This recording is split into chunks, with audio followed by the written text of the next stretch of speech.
La traite des esclaves a duré du début du XVIIe siècle jusqu'au milieu du XIXe. Cette période tragique marque d'une tache indélébile l'histoire du pays et celle de l'humanité.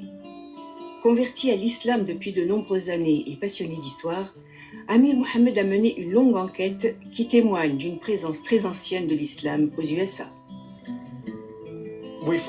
Nous pardonnons, mais nous n'oublions pas. J'ai commencé à faire ce travail car j'ai ressenti le besoin de savoir qui j'étais. Je suis devenu musulman dans les années 1970. Puis, en 1998, je devais travailler pour une organisation musulmane dans laquelle il y avait beaucoup d'Arabes et d'immigrés qui ne savaient pas que l'islam était déjà présent ici en Amérique. Puis il y a eu les Afro-Américains et ils se sentaient déconnectés. Alors j'ai entamé des recherches. Je suis allé sur les côtes de Géorgie. Je suis allé vers mon père qui m'a dit « Nous ne le sommes pas et nous n'avons jamais été musulmans ». J'ai donc poursuivi les recherches. Mon père était du peuple Gula, vivant sur les côtes de Géorgie, de la Caroline et du nord de la Floride. Ils ont gardé leurs traditions. Aujourd'hui, on les appelle les Gula, mais avant on les appelait les Gulala. Ces gens-là croyaient en Allah.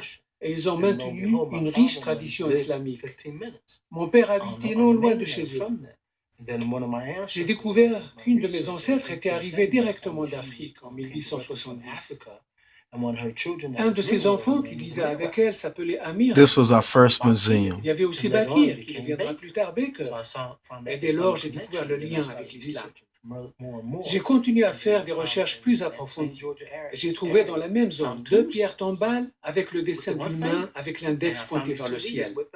Ensuite, j'ai trouvé 2 communautés dirigées par des hommes portant le même nom, Bilal.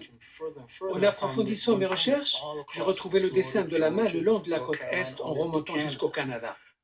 Ensuite, ça a été comme une boule de neige. Et en allant encore plus loin dans mes recherches, j'ai commencé à trouver de plus en plus d'histoires parlant de l'islam et des musulmans.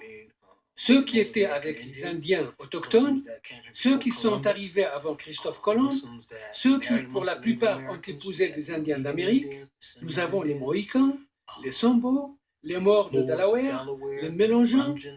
Nous venions de découvrir l'histoire des musulmans d'Amérique, celle que personne ne leur avait jamais racontée. Ici, nous avons une photo de Ibrahim Abdurrahman et une des toutes premières lettres qu'il a écrites en arabe en 1828. Amir Mohammed évoque par cette correspondance un célèbre prince esclave dont il a retrouvé la trace.